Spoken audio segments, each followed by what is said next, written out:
going to talk about one of the great venerables in the Legion of Mary, and it's an amazing thing, but the life of the Legion of Mary is obviously extremely valuable in the life of holiness, because in fact Edel Quinn, who I'm speaking about today, is one of 3 people whose causes are being recognised by the Church. So there's Edel Quinn, there's Frank Duff, the founder, and do you know who the other one is? Alfie Lamp, yes. And my work with the Catholic Women's League has been involved with a woman whose cause is being introduced, a lady called Dr. Sister Mary Glowry. And I think you'll see there's some parallels between the two ladies. So let's have a look at Edel Quinn. So I'm going to look at this idea. The ladies have asked me to speak about the idea of feminine genius. So I want to start with what this might mean. And like the life in the Legion, for men and women, it's about building on what you already have, what you are naturally, but allowing that to be transformed by grace. And that's one of the things that I think is most important in the lives of the saints for us, is they show us how to take what we're naturally born with and to use the good things there, but to have them utterly transformed. And I think Edel Quinn is a perfect example of this. In fact, she's a very charming example of this too. So what is it? What does feminine genius mean? Well, one of the things that I would describe it as is at the beginning, the quality of being a female person.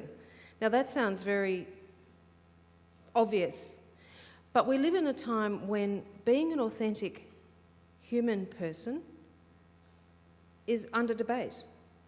You're aware, are you not, that in our culture, even the definition of what it means to be a female human person is under attack.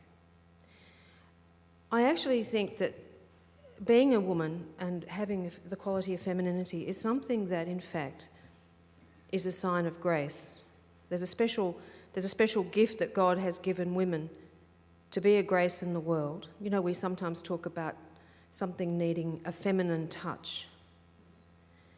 But the society we live in is at the moment so confused about what it means to be a man or a woman that we're having fights about how you form children in the quality of their sexuality. It's very distressing.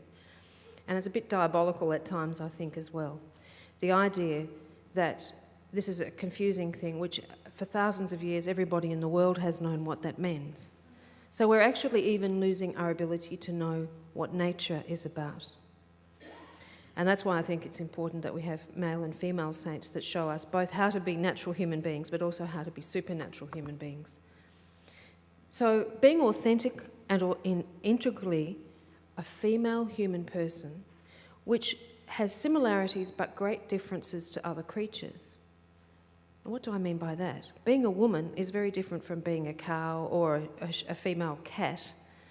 But even female cats and male cats have differences, and they understand those differences. Our society doesn't even know as much as some animals do, it seems. And there are elements of being feminine that are influenced and not made. In the 20th century, some philosophers tried to say, you're not born a woman, you are made a woman. So you make yourself a woman. And this is formed by politics or by society, or by family, or by the woman choosing to be what she wants to be. And so we have that philosophy called freedom of choice. In other words, that you're not responsible to anyone but yourself. Now, these are all partial and distorted philosophies of the person. But it is true that the quality of femininity is personal and not stereotypical. What do I mean by that? One of the great things, I think, about being a Catholic woman is that we know that the saints were not stereotypes. In the Catholic tradition, we have holy women who are as different as Joan of Arc, Thérèse of Lisieux, Mother Teresa. They're all different, aren't they? And none of them are particularly weak women. In fact, a saint or a holy woman or authentic woman is the opposite of a weak woman. So to be truly feminine is to live out the spiritual vocation that men and women both have. Let's have a look at that. We know that we are made for the truth. And that's why why Catholics have, from the earliest years, run schools to form the minds, the imagination, the intelligence, and the contemplation. Contemplation's deeper than intelligence, isn't it? Now, there's a very interesting comment that Edel made about this. She went to a school in England at one stage, and she noticed that the good women who ran the school, the nuns, I'll talk about them in a minute, were very good at teaching, but she said they don't have time to pray. If I were a sister, I'd want to say the divine office and have lots of time to say it. Now, I think she'd already spotted something years before we had the crisis in education that we later saw in the 60s and 70s, that is, Catholic education falling apart. She already spotted that the nuns were so busy they didn't have time to pray. I think she was very profound in that. So truth is not just book learning. Feminine genius doesn't mean a genius in your head, but it does mean discovering the most important things and understanding them. And what are they? The life in God. So you don't have to go to university to do that. But I think it's wonderful that the Legion has always had, as part of its vocation and mission, the formation of education. So that's why you're here today, part of what you're doing today. The second part of the spiritual life, of course, is the formation of the will. We're not only made for truth, but goodness. And that means we have to train our moral freedom. I could hear that you were talking, Lucy was talking about virtue, different virtues, perseverance, patience. They're virtues, and they don't happen overnight. We direct our decisions to God's vocation. We do the good, we act for the good, we make good things. That's where our will comes in, our actions. And again, Edel is a wonderful example of someone whose life was absolutely given to serving the good in her understanding of God's vocation. And we all are called to that too, men and women. The third part, and this is something that's not often in spiritual books, but it certainly is part of the Legion's formation, is the formation of the heart, along with the will. Sometimes people say the will and the heart are the same thing, but the part of our will is to learn to love. So we are formed for beauty, intimacy, and self-giving. Some of us probably find it hard sometimes to feel this part of our faith. But what's the wonderful heart of the Legion that establishes that? The word begins with a D. Can anyone guess what it is? What was that? Dedication is one part of it, but there's another word that we say when we sometimes call what we do when we pray. Devotion. Devotion is more than just getting up and saying, oh, I've got to say the rosary this morning, isn't it? It's saying, you do it out of love. And that's where I think we're going to talk about feminine genius. It involves all those things, mind, will, and heart. And heart's important because sometimes people think, oh, it's just duty, and you don't really form your heart. You wish you were doing something else. But that's not true for Edel. Her deepest love was to do God's will. In fact, she delighted and delighted others. So there's something about her quality that was purely genius, and one of them was the attractiveness of her personality. So one of the great champions of this notion of the feminine genius was Pope John Paul II. And he's noticed that women in the 20th century and in our time had suffered because they sometimes understood, women were only understood to be attractive because of their physical appearance, but not for their skills, not for their intellectual abilities, not for their dignity. And he had a very important influences in his life to help him understand women. Obviously, one of them was Our Lady, his devotion, especially to this beautiful icon of Our Lady of Czeszkova.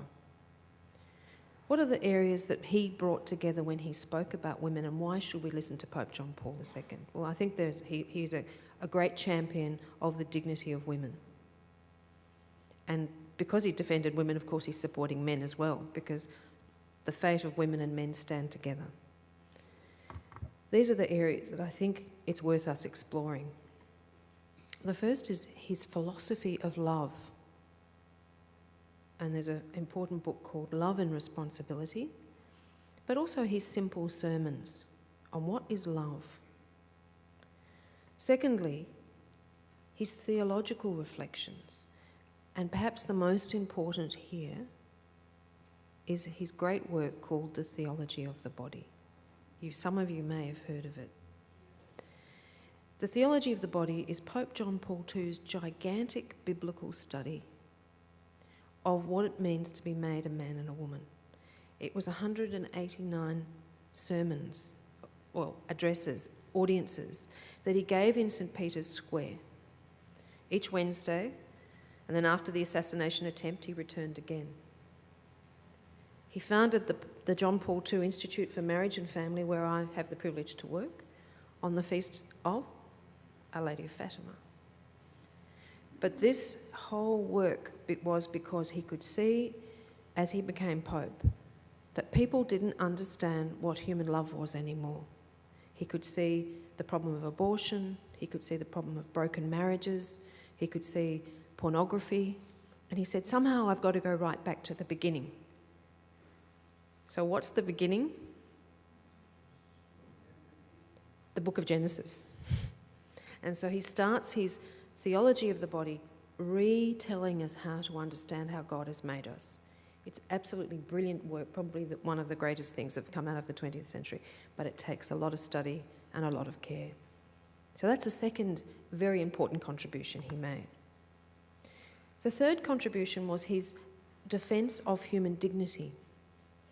If you like, he had a social and political voice which was incredibly powerful.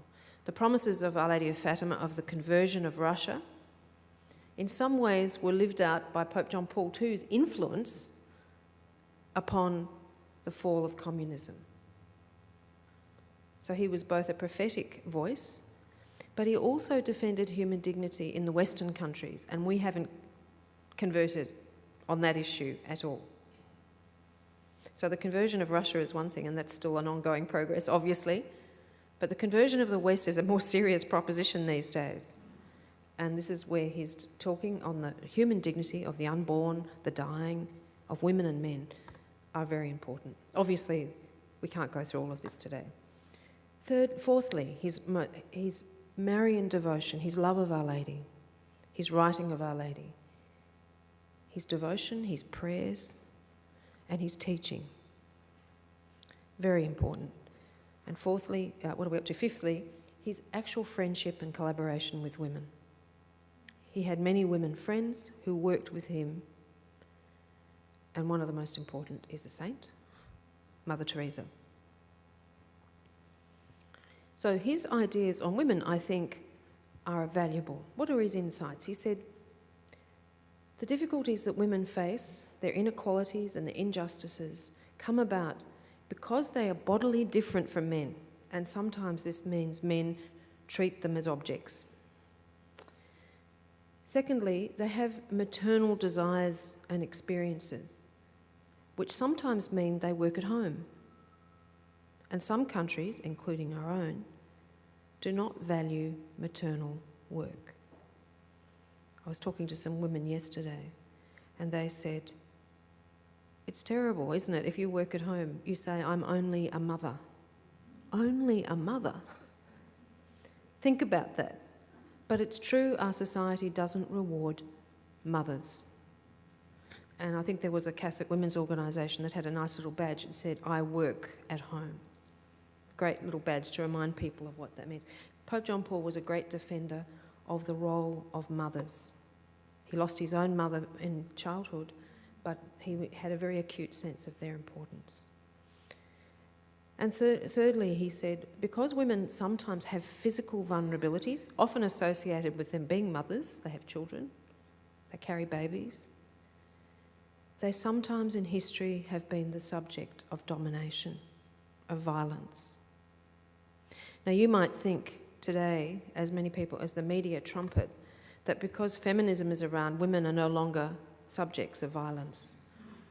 Sadly, women experience more violence in our society than they ever have.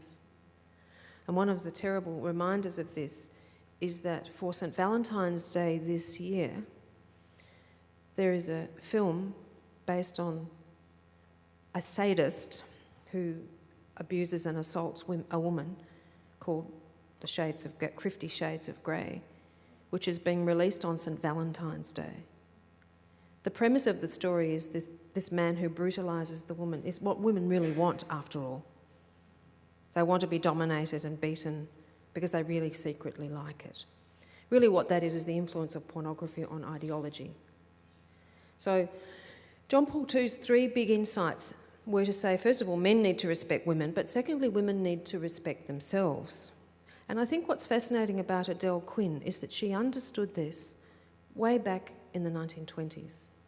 Her work with prostitutes, taking the Legion and the prayers out to a hostel for women who'd been on the street and trying to bring them out of that life, was very revolutionary.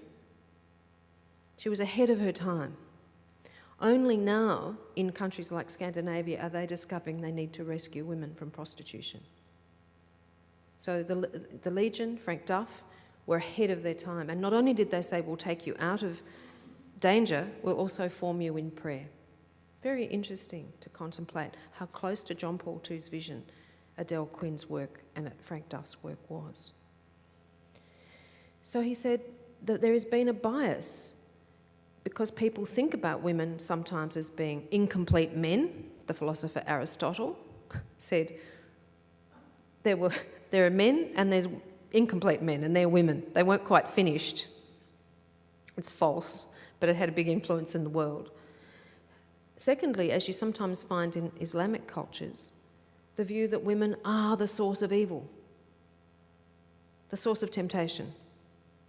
It's their fault. If men sin, it's because women have led them into sin. Now, sometimes women do, but it's not universally true. Some views of women said that women lack leadership. They should just stay home and be passive and never talk. Well, it's probably a good idea for women to look after how much they talk, but it's not true that they cannot be leaders. And again, Edel Quinn was a leader. She was extraordinary. Sometimes they say women are not able to be objective. They're hysterical. Well, sometimes women can be hysterical, but they're not universally hysterical, and their feminine genius is about them being truly wise. So do you see how we've got to overcome all of these false ideas about women? Cardinal Caffarra of Bologna, who's a great writer about this, said, really, in the beginning, the original plan of God was that men and women were the basis of all humanity. In other words, the two of them have got to work together. It's an important quote. And he's been a great defender of marriage, Cardinal Caffarra. John Paul also said, if we look to see how our Lord spoke to women, we begin to understand how important they are to the life of the church. And there's a lovely medieval drawing of our Lord and 2 of his closest friends. Who were they? Martha and Mary. They were what we call, and what John Paul II calls, feminine disciples. So there were the apostles, who are the models of the bishops, but there's a whole lot of other disciples that quite often people don't look at, and that's the women who followed Jesus. His mother, the women who went to the tomb, Mary Magdalene, Martha and Mary. And if we read the scriptures again, we can see them there. And very early in the church's history, women were baptised along with men.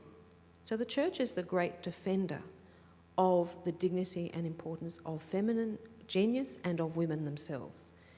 Don't let the media convince you that Catholics oppress women. I think the trouble is that Catholics have always affirmed women, but sometimes this is not noticed. If I look around the room, I think A bit of a majority of women are here today in the Legion of Mary. So while men are very important too, and I'm not putting you down, I just want to open this up as an important topic. Certainly Edel Quinn did not think she was less equal than men. She was very sick, she was very frail, but she was very strong. So what do I say feminine genius is? Well, that's my little take there. I think it's what it is to be a truly fulfilled woman, transformed by Christ. That's a beautiful image of Edel at the age of 4. She already is showing signs of being quite a lively woman, isn't she? Just there. So let's have a look at what feminine genius is. What does it make up? There's 4 important things that women are born with that need to be developed. So let's look at the idea of feminine genius. What does it mean? Because we're going to look at it in the life of Edel. But I just really wanted, there's some really important ideas here to get clear. We've said that feminine genius is partly what we're born with, but partly what grace enables in us. We need to be healed. So that's why a lot of feminist theologies are not right, because they say it's just about women asserting her will. That can be scary. That's not necessarily what feminine genius is about. The first quality, that first little circle I've got up there, is that women are born with particular shaped bodies, aren't they? Their bodies enable them at a very deep level to be maternal, whether they have babies or not, whether they marry or not. And you notice we don't call religious sisters something neutral, do we? We call them mother, as in Mother Teresa, or we call them sister. So religious sisters have spiritual motherhood, emotional motherhood, as much as a single woman does or a married woman does, don't they?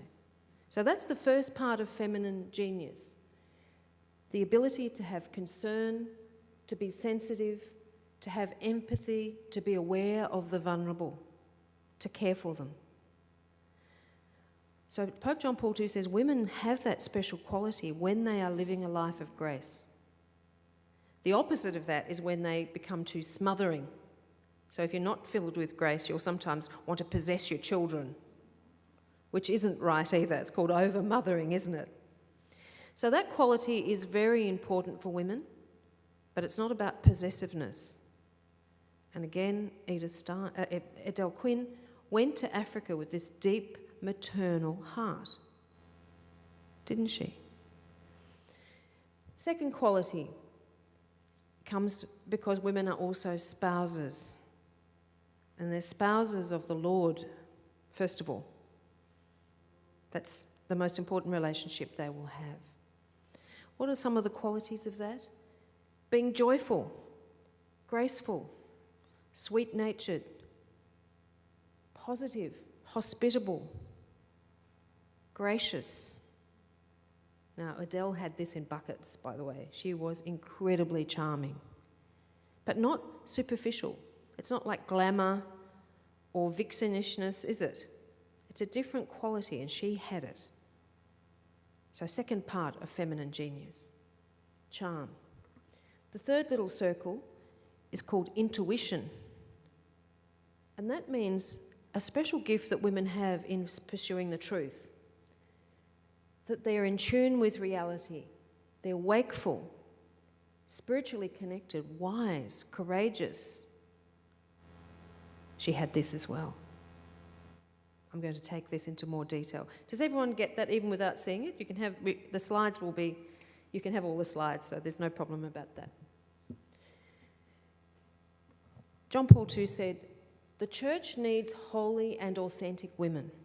Without the contribution of women, society is less alive, culture is impoverished, and peace is less stable. In fact, woman has a genius of her own, which is vitally essential for society and for the church."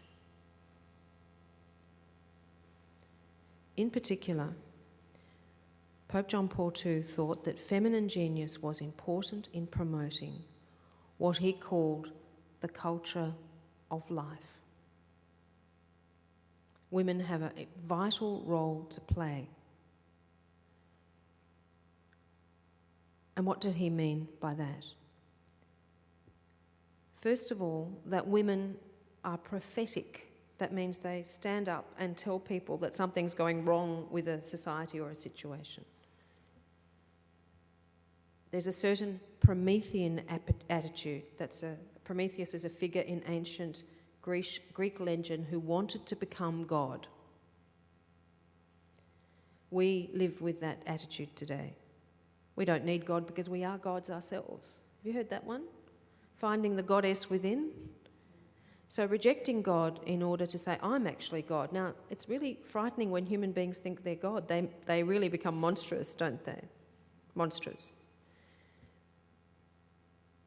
And this leads people to think they can control life and death. We have in Victoria at the moment a government that wants to bring in euthanasia. We've got some of the worst laws relating to abortion. I think it's fair to say that we live in a Promethean state. You're not even allowed to criticise it. Secondly, this attitude means that people reject suffering of every kind. Suffering is considered worthless. Suffering is considered to be the only evil. Is suffering the only evil? No. Suffering, we try to help people in suffering, but it's not the greatest evil. What's the greatest evil? Sin. Evil is the greatest evil.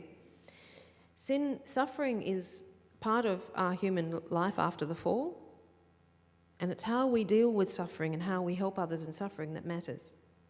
But suffering is not the greatest evil. People say suffering is the greatest evil and we must eliminate all forms of suffering.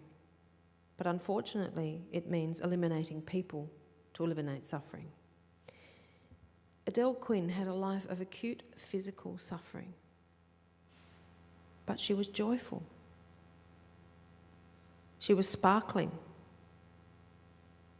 Even if you see the pictures of her towards the end of her life, where she's almost like a walking skeleton because of her TB and dysentery and all the things she caught in Africa.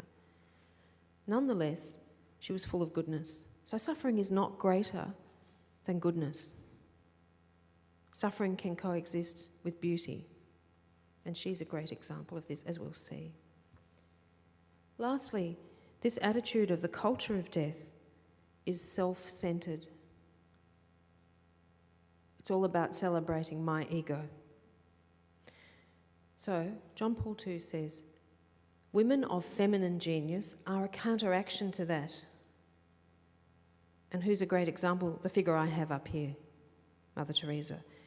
She decided, even though she suffered many spiritual sufferings, to help those who suffer. Instead of saying, I'm going to just eliminate them and let them die on the streets of India, I'm going to be with them.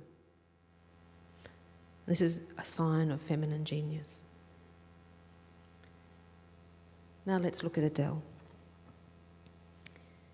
I think she is an example of feminine genius and also an example of the height of feminine genius, which is holiness.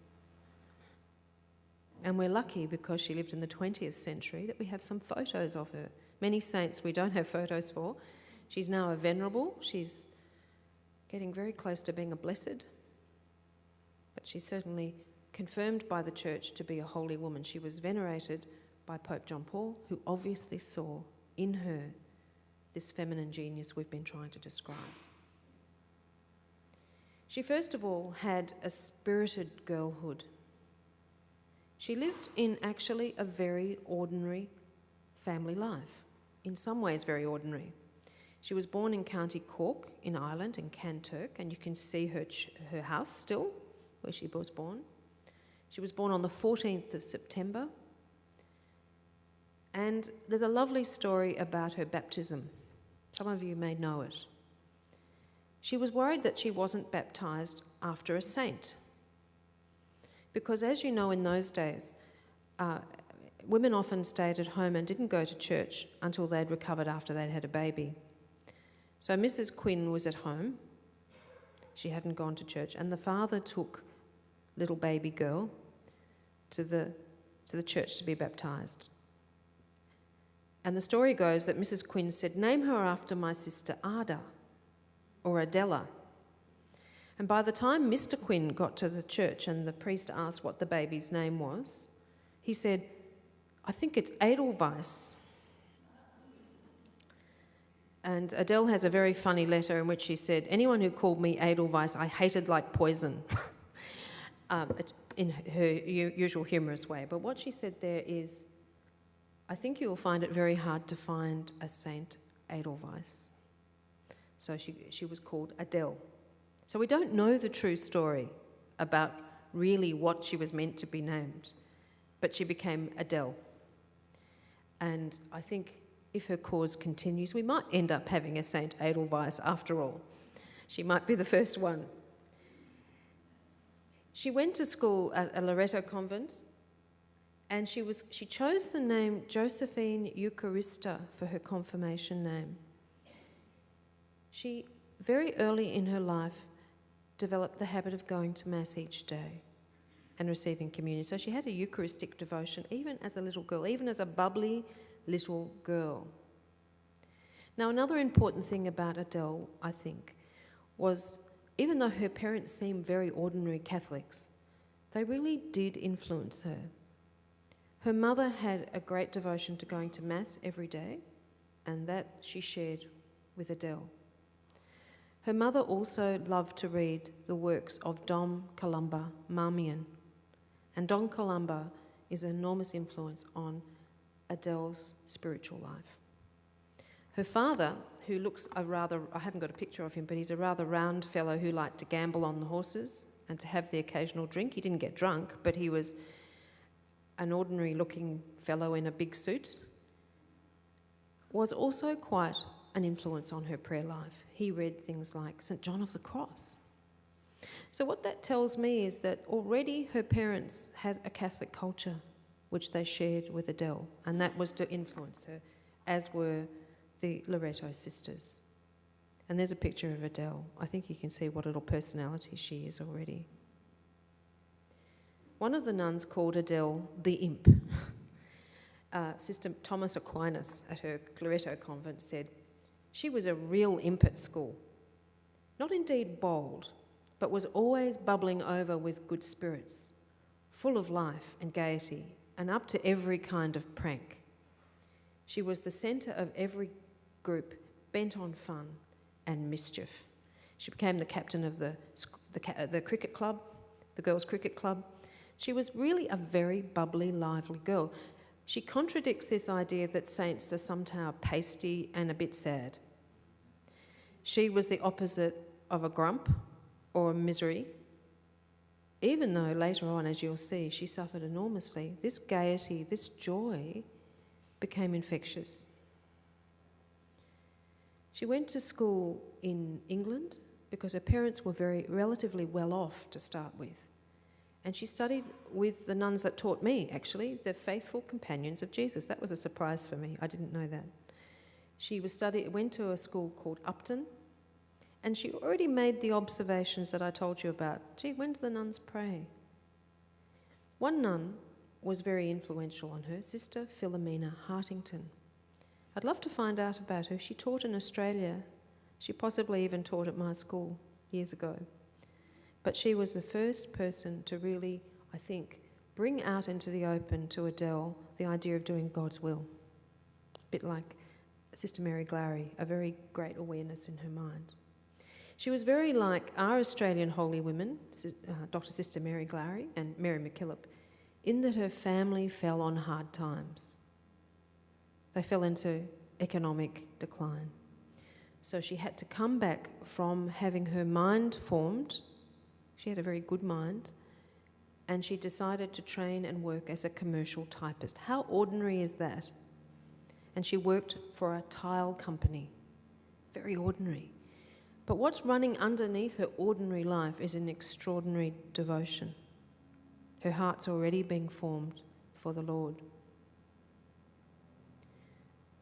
So she worked in the tile workshop. You can't imagine a place where saints would live in a tile workshop, can you? It doesn't seem to be, it's like working in a mechanic's shop or something. How could you be a saint there? And really, I think what that proves is that the work of the Lord takes you into all sorts of places. So you shouldn't think your own life is, I'll never be a saint because I work in a supermarket or I look after my old granny. Each of those places is part of the work of holiness. And that's what's so great about the Legion, is that it's encouraging you to find that, isn't it, and to build that up. During those days, she brought charm and warmth and integrity to the workplace. Her bosses used to say, she works so hard, but she's always so happy. Every morning, she'd get up and go to Mass before work, and she'd go to prayer. One of the beautiful stories of her life is, I think, illustrates her feminine genius, is her charm and the attraction men had to her in the right way. One of the men who was totally charmed off his socks was Pierre Langrin, who was a manager of the tile company. He was a Frenchman. He'd dropped the practice of his faith. You can see an old newspaper photo there. He was quite charming and handsome himself, I think. He came back to the practice of his faith under the influence of Edel, and he realised he was in love with her. After going away for a little while, he came back and said, I'm going to propose to her, because he was just charmed by her. She was so beautiful. And she said, well, I'm very fond of you, but I'm going to be a poor Claire. So what I think she revealed to him is that she'd already consecrated her desires. She already knew that she had to serve the Lord directly. So I've said that women have this feminine genius. Sometimes they become wives. Sometimes they become single women who serve God with great integrity. And sometimes they become consecrated women. In all those cases, they've given their heart to God, haven't they, in different ways? And that's what vocation is, discovering which one of those special spousal gifts you've been given. This is something John Paul II writes about. So holiness is not being unloving. It's the opposite. But what Pierre and Edel had, I think, is a wonderful thing.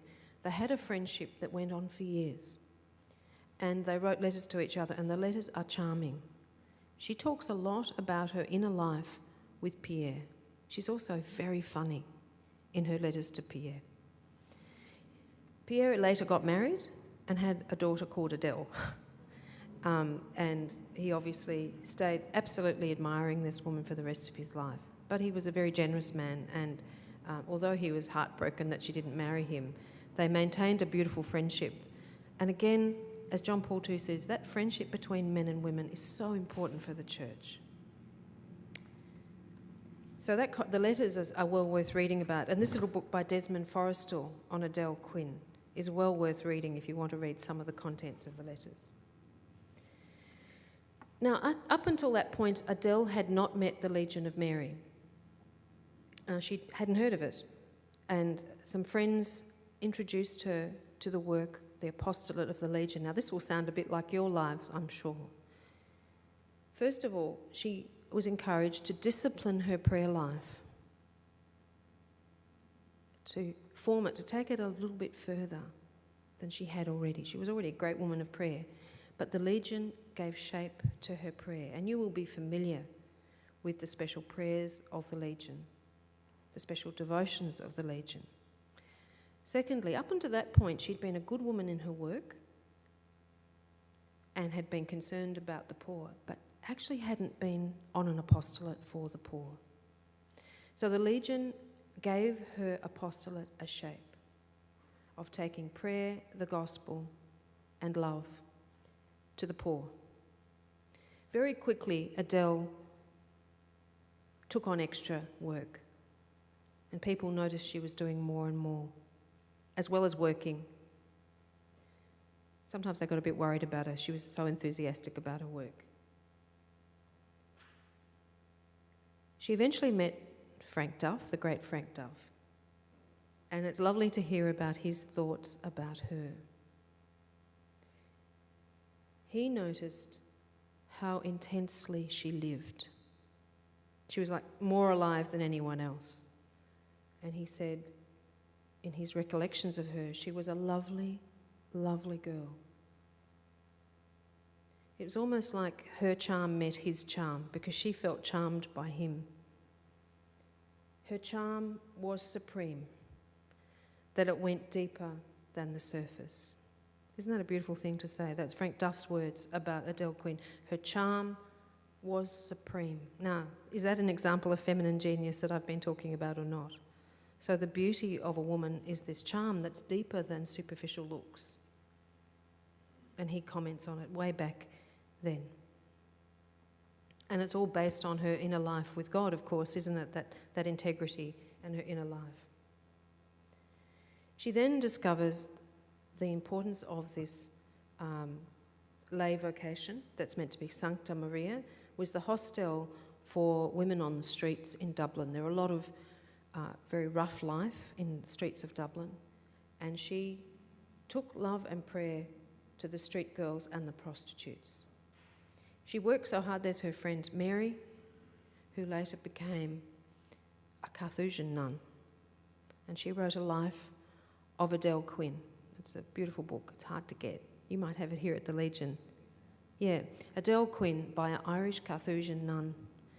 Now, both these women encouraged each other in their spiritual development. And perhaps it's Mary, I think she was Sister Celestine, who really understood how deep Mary's mystical life was, Edel's mystical life was. People just said, oh, she's a good kid. She's not much of a leader, she's bubbly, but deeply underneath it all, her friend knew. She worked so hard, and at the time the conditions in Dublin were such that she contracted TB. And she was sent to a sanatorium to recover. Now, you never really were cured of TB. It destroyed your lungs, you became very emaciated and thin. Many people died of it, and Edel saw people dying of TB. She was sent to a sanatorium, and it's really caused her vocation to grow into crisis, because she thought, I'm meant to be a contemplative nun. How am I going to do this? She began to feel like an outcast, and she said later on, that experience was so important for me because it gave me empathy with the poor. She remembered going to confession to a priest who pulled back because he thought she was contagious. So you can imagine how this relates to the kind of, when she reads the gospel stories about the lepers, she suddenly goes, I know what that's like. I know what that's like. Many people in the Legion also opposed her. One priest said, so you want to go to Africa? What are you going to do? You're going to be the dinner for somebody. So she continued to think that maybe she could be a sister, a contemplative, and she travelled to Lourdes when she was well enough in 1934 and then saw the whole world, as it were, at Lourdes. Her friend, Mary Walls, really gave us an insight into what I call the veiled mysticism of Edel. She never talked about it to many people, but underneath it all, she had a profound mystical life. I just want to read you a little excerpt from Mary Walls, that's Sister Celestina's knowledge of Mary Edel's really, really deep faith. She said, we often spoke together about this, about her prayer life, and it was clear to me that her conception of God was free from all limitations of time and place, and that she was capable of entering into contemplation of the divine being in its three persons without the help of images drawn from the world of senses. This is why she was very fond of the passages of Louis de Bois. She also liked Christ in His Mysteries by Dom Marmion, and she particularly liked his treatment of the life and relationships within the Blessed Trinity. I cannot remember the exact words she used in talking about this, but I do remember that she spoke about it with such clarity that I got the impression she had received infused illuminations. Now that's incredible. That's a girl who works in a tile factory, who's suffering from TB, whose prayer life is getting close to St. Teresa of Avila or Elizabeth of the Trinity, and didn't go to university, no theological college for her. Isn't that interesting? And then we know the story of her going as a missionary in 1936 to Africa, and this was the most shocking thing of all for her friends. She travelled on mission to take the Legion all around Africa. She knew that she wasn't cured of TB. Many people, including Frank Duff, were very worried about what would happen to her. But she seemed so determined and so energetic and so full of conviction that that's what she needed to do. People used to say, she doesn't seem to have any good sense. She went to Zanzibar, she went to Kenya and beyond. In this respect, her desire to take the gospel through the Legion of Mary, she reminds me a little bit of Dr. Mary Glowry. Dr. Mary Glowry was a successful doctor, had many great abilities, but said, I must take the gospel to the developing world, in her case to India, to Guntur. And everybody said, don't be crazy, you're valuable here, stay where you are. And Edel had much the same experience. But in Mary's case, she had to wait a few years to go. In Edel's case, she also did, but she went despite impossible odds. Now, the story of her going around Africa is extraordinary. She had a little car. She had often Muslim drivers. She had a little typewriter. She said, I don't have a convent, I have a little empire typewriter. And she wrote letters, and her mission was to go. And she had this ability to persuade priests and others to let her set up little groups of the Legion everywhere. She was incredibly successful. And when I was researching this paper, the thing that struck me was how highly revered she is in Africa. She really made a profound, as Sister Mary Glowry did in India. In fact, they're better known in the countries where they worked than sometimes they are in the countries they came from.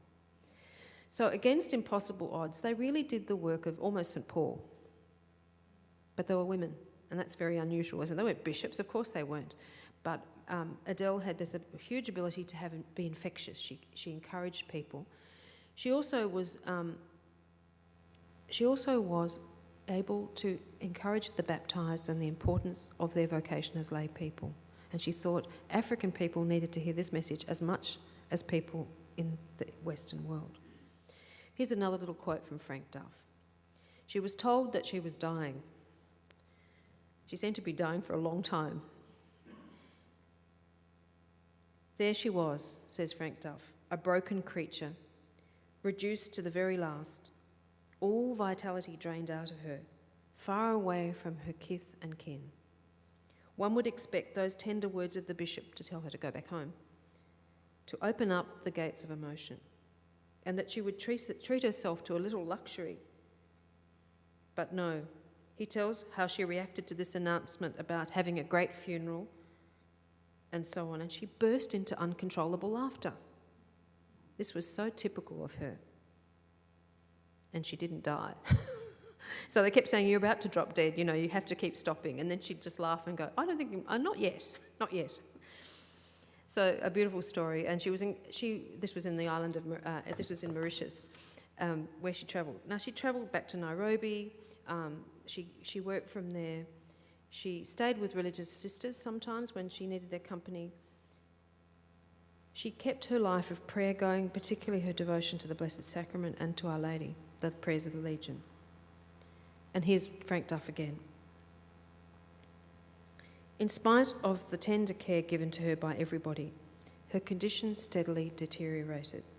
Her steps grew slower and more feeble and shorter. Her breath became more laboured and rapid, and every day new grey hairs came onto her head.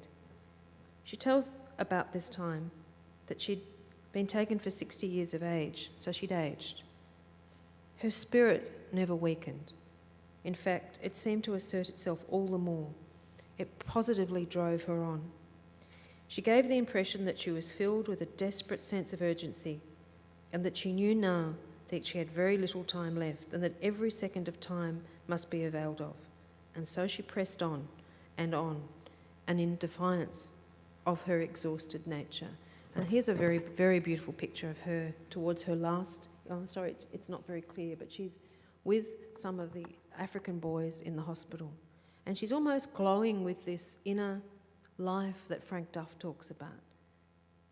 In fact, one bishop said she is full of the youth of the church, even though she looks like she's 60. So I think you can see when she finally dies that it was already clear to people that this was first a woman of great feminine genius, but secondly, a woman who was very holy, formed within the life of the Legion. She said, I would never have done this if it had not been for the Legion. I never would have got to this stage of my life, this part of my vocation. So I think two beautiful things come together there. The role of feminine genius for all of you in the Legion, including the men, that you can to honour it because of your prayers. But secondly, the roles of those who are women in the Legion. You can see this as a great example of what Pope John Paul II means by feminine genius. So I might stop now and perhaps see if there's any questions. Is there time for that? Thank you. I was struck by the fact that she not only went to daily Mass, she used to go to 3 Masses every Sunday when she was in Ireland. She did too. I forgot to mention that. You're right. She did. She often go back for benediction, and she said she was happiest when she was doing that. So that's that deep consecrated heart that she seems to have quite early in her life. She actually delighted in it. She didn't do it because she thought, I've got to drag myself back. So she'd already been formed, I think, for a life of loving God, which is incredible. She's a great saint for our time. Thank you for telling me about those books. I'm going to get the Carthusian Nun one because I couldn't find that. I think that she's a great saint for our times because she lived in the world. You can see pictures of her. She was an English speaker too, which makes it a bit easier to find, to read her work. In Ireland and in some of the other countries where she, in the Legion, has made a special part of her, they've now got little slides of her quotes. That's worth having a look to, even just showing, younger members of your family. She's very impressive. Thank you for the books. Well, I recommend them to you. There's two. I'm, as you know, working at the Carolyn Chisholm Library, looking at the volunteer library, and we had two. We've got about 4 books on her. One of them is a lovely little short essay of her by Hilda Graf in a book called Mystics for Our Time. So Hilda recognises her as a mystic, along with Maximilian Kolbe and a few others. That's an old book. I'm not sure if that's still available. And this one, more modern one, by Desmond Forrestal, is really worth a read as well. And you can find, if you go onto the internet, Frank Duff's, I think it was originally a booklet. It might even be on sale in your bookshop, is it? Frank Duff's Life of Edel Quinn? You might be able to get them even second-hand if you have a look around, but they're all really good books. I think one of her quotes is, "What would life be without the Holy Eucharist?" And what I find in her life, the 2 things that I lack, charm and discipline. I think I also, thank God, have a deeply rooted love of the Eucharist from my childhood, as she had. And the Legion has helped me to form myself up as a better person, to think of others rather than myself. Not just a private devotion, I love you and you love me, Jesus. That's very pre-Vatican II.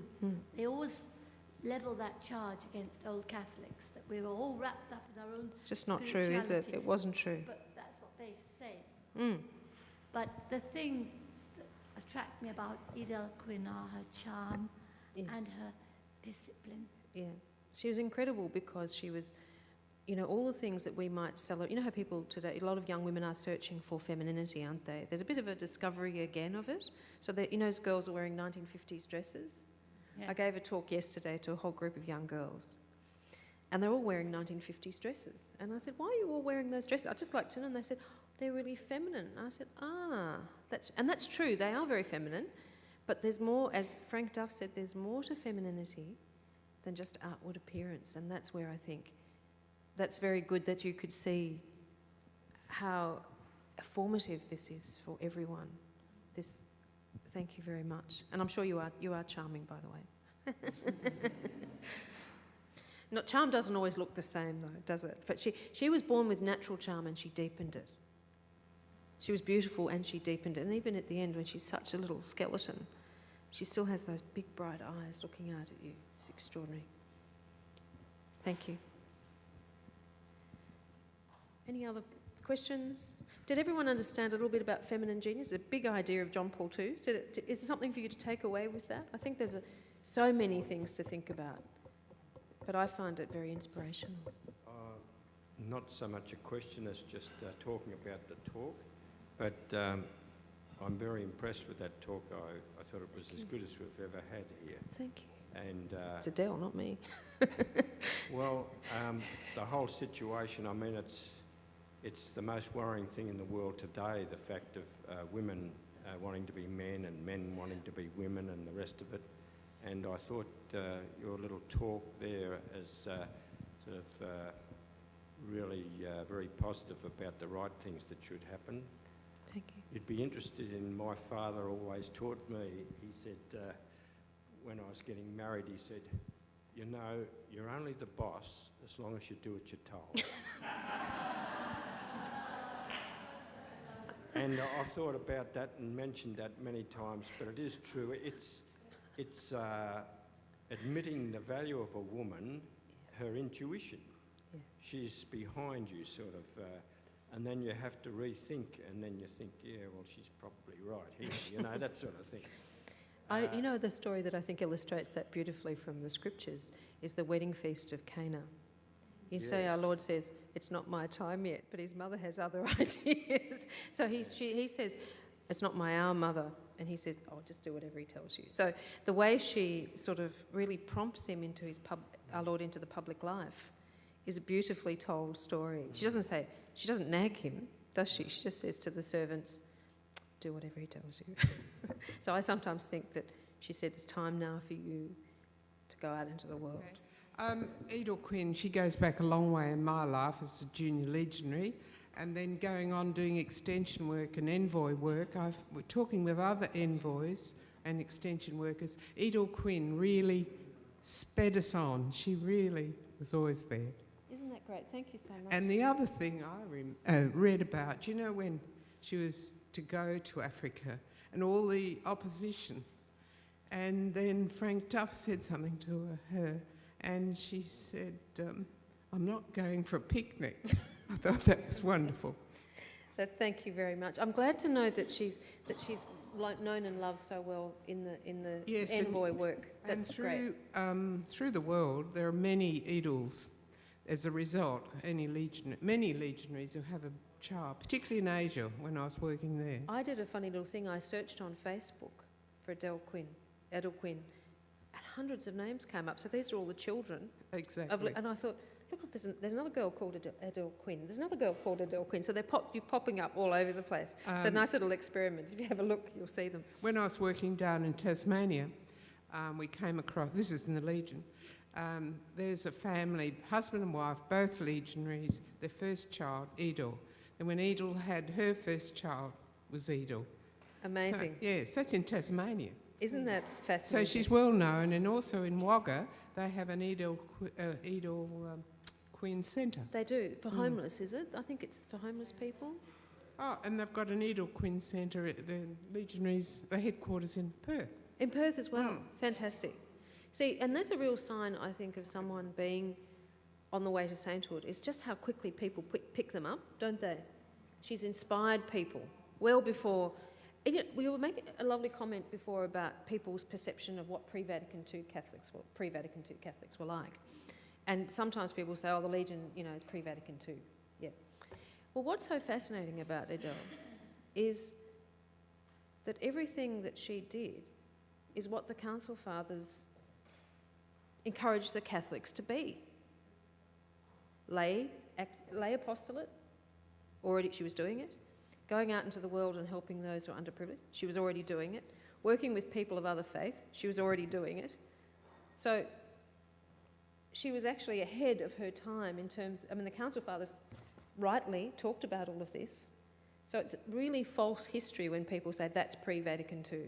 And I can see from your life too that she's already inspired you years before. So thank you for feminism. That. John Paul II talks about the church needing to promote what he calls a new feminism. And what he means by that is a little bit about what that gentleman was talking about. In other words, how to allow women to be truly women and how to be Christian women. The mistake that feminism made, I think, is that it copied some of the male philosophies. So modern feminism, secular feminism, comes from Marxism, it comes from materialism, it comes from some of the false philosophies about the human person. So just as men have got it wrong, the women get it wrong too.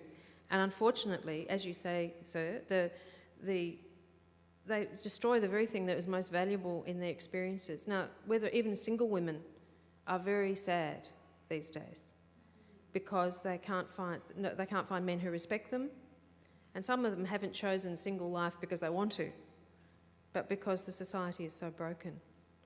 So you're right, there's been a terrible loss of, and you're right also that people of faith in the Muslim tradition have got some things right.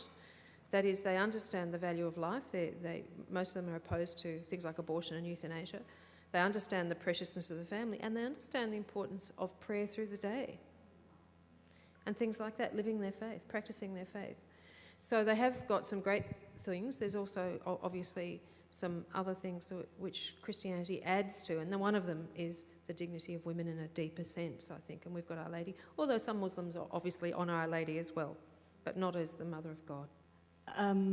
Thank you for that very inspiring talk and thoughts that you delivered about Edel. And having read about her, I was so inspired by her undaunted spirit as she took on Africa, faced with some unbelievable challenges, that I think just her faith in God and the Holy Spirit leading her out of very, very trying circumstances. I can't just bring some to mind just at present, but I recall her doing things that would be unbelievable under those circumstances. And in a place like Africa, people think, oh boy, alone in Africa through jungles and through on a road, on a bicycle, and hopping in a truck with a crowd of men. She seemed never to be afraid of being assaulted by men, did she? She was No. amazing, yeah. So I think she was just surrounded by angels, and God responded to her call. Probably. Thank you. I wish they'd make a film about her. Has there been a film? No, I don't think so. I looked and looked and I couldn't find anything. It would be such an exciting film, wouldn't it?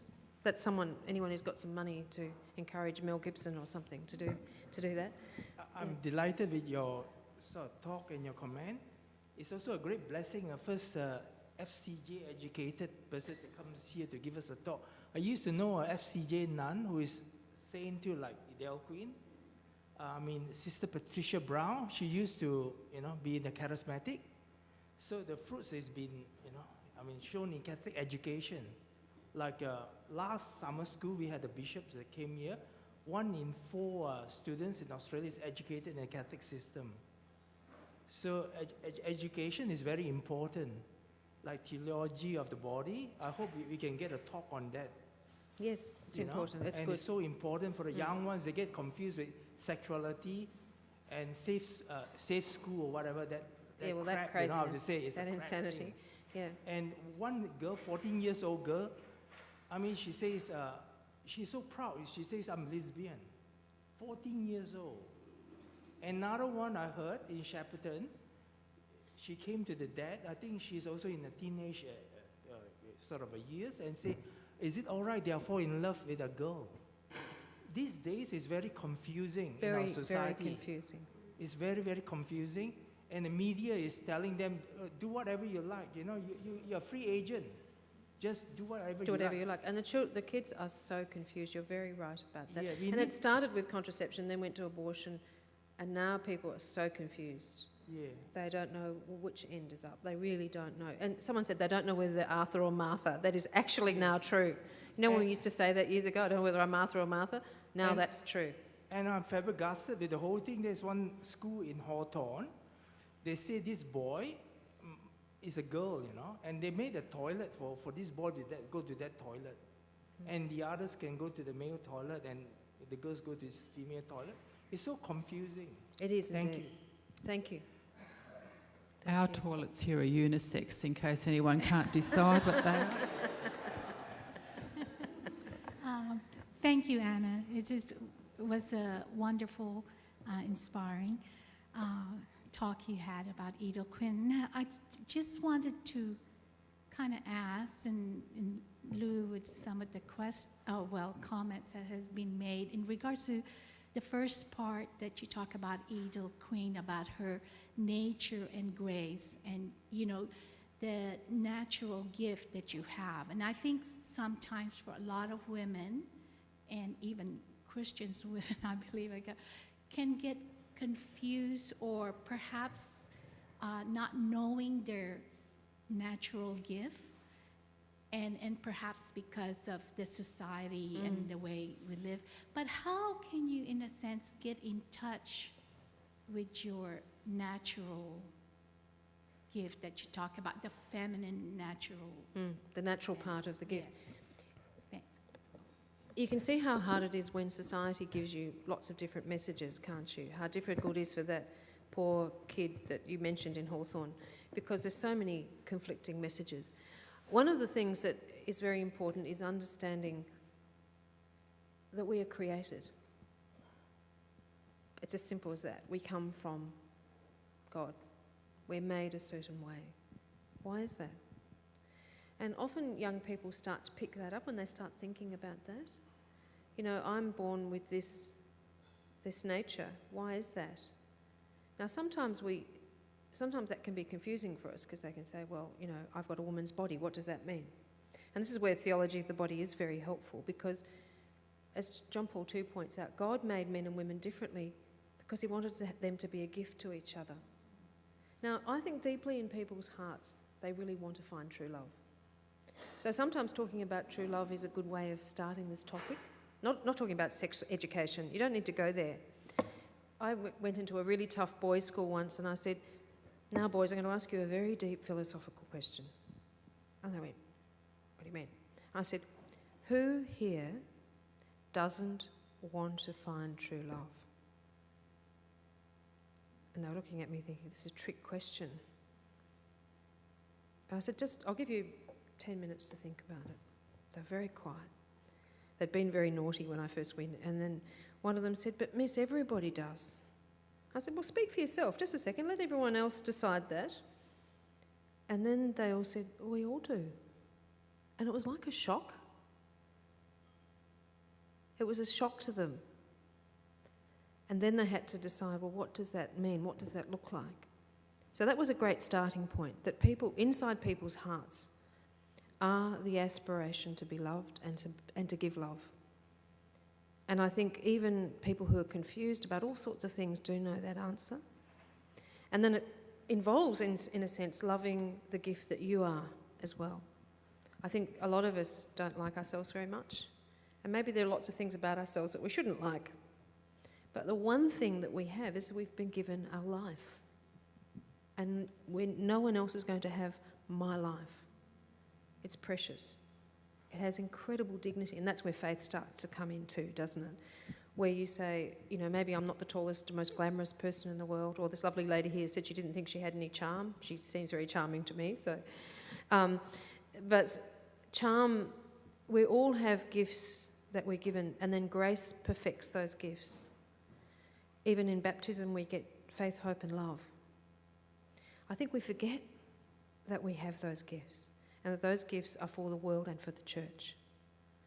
So that's why an apostolate like the Legion is so important. I think your day is coming again, because people are going out to try and find self-formation, aren't they? Self-help is everywhere. But in fact, what the Legion does is actually forms people to really know who they are and to serve others. Perfect combination. So I think that time will come when that, and I think it is happening already, that young people that I know are looking, and they're coming back to their faith. Slowly, but I spoke to a group of them yesterday and I thought, I can't believe how on fire with their faith. They really want to know. So I think the church has always believed in what it calls natural law. It believes that written on the hearts, as St. Paul says, is a desire for love, truth, goodness and beauty. It's there, sometimes hidden very deeply, sometimes scarred because of assault, an experience like, I call abortion a form of abuse against women, because it's scarred, as this gentleman here spoke so beautifully. It scars these women so badly. We've got to speak sort of to them and help them to see how God loves them and how they can find forgiveness and how they can build their lives again, even with the help of the little one that's praying for them in heaven. So I think getting back to that, what's in people's hearts, I think it's there, it's confused, it's blurred over, it's sort of stuck in the mud in a way, but being an example and helping people find that is a great start.